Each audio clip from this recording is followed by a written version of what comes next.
Good afternoon, welcome to Flyboard Inc. Today we're going to be doing a demonstration on how to properly use the flyboard. First thing first is going to be the required gear to use your flyboard, and we're going to start off with the isothermal pants. Now you don't have to have an entire wetsuit. We do recommend just the shorts, but that's up to the user. The next thing being is going to be a Coast Guard approved life jacket. It must be Coast Guard approved, flotation vest, and we recommend some that zip up and also clip for extra support.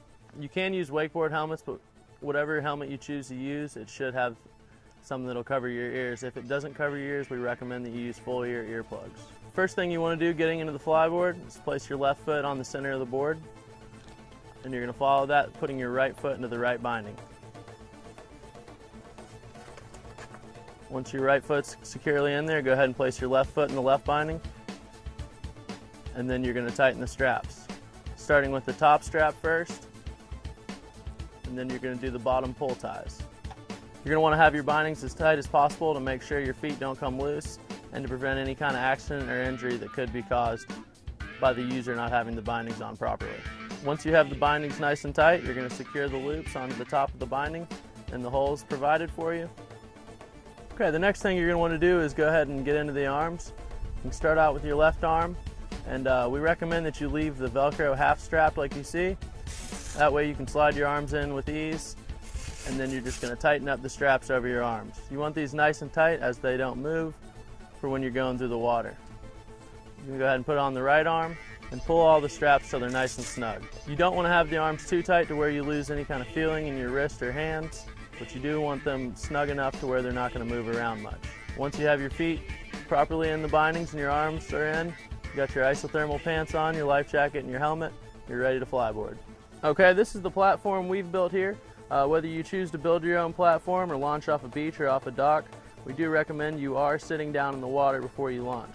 It's essential that your platform be thick enough that it covers from the bottom of your flyboard to at least the middle of your gyro. This will prevent the gyro from snagging on your platform, which could cause serious injury or drowning. Alright, so once you're all strapped into the flyboard, first thing you're going to do is you're going to go ahead and stand up, and you're going to jump feet first into the water. Now once you're in the water, the operator on the jet ski can go ahead and start the jet ski. You'll feel the hose start to stiffen up, and he's going to be propelled outwards. Now it's very important that he keeps his legs straight, his back arched, and his head out of the water. Once your hose is completely straight and you feel that extra power, you're going to want to keep your legs straight, pull your legs under you, pull your toes up. And that's going to let you come right out of the water, as you see. Now, in controlling yourself out of the water, it's all going to be in your toes. You lightly point your toes forward, you'll move forward. You point your toes up, and you'll proceed upwards. It's essential that you keep your legs straight while flying. The only time you're going to bend your legs is when you're turning. If you want to make a right turn, you'll slightly bend your left knee. If you want to make a left turn, you'll slightly bend your right knee. While you gain your balance on the flyboard, you want to do S-turns. Slowly turning to the left and also slowly turning to the right. This will teach the user how to properly navigate the flyboard. The next maneuver we'll go over is going to be the 360. The 360 is very important because it can help you get out of potential crashes, and it'll also teach you how to properly do tricks without damaging your equipment. When doing the 360, you want to make sure you're doing a real 360 on top of the gyro, not just doing a 360 loop over the hose. Another thing you're going to want to learn is how to do a 180 and ride backwards. Learning how to ride backwards will keep you out of many potential falls, and they'll also help you learn how to do more advanced tricks. When you're riding backwards, you want to have your toes pulled up, but you want to have all your weight leaning forwards.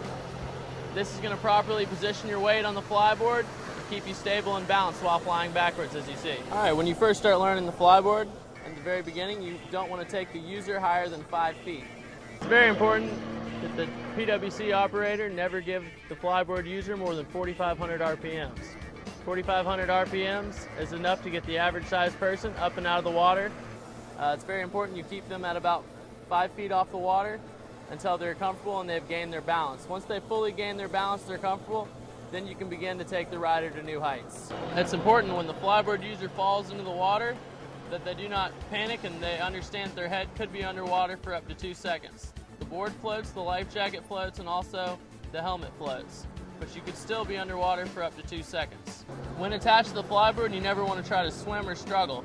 You want to lay flat and let the PWC, flyboard, and flotation devices do their work. All right, it's very important that the PWC operator understand the proper times when to lower or drop the flyboard user. If the flyboard user comes within 15 feet, it is important for the PWC driver to drop the flyboard user as you just saw. Now, if the flyboard user comes within 6 feet, it's no longer safe for the flyboard user to be dropped.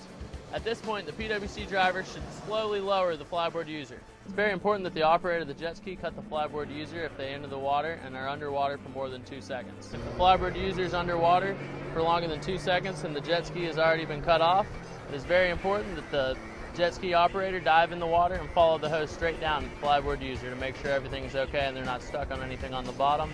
It's very important that the flyboard user never directs the jet propulsion at the PWC driver or anyone else in close proximity.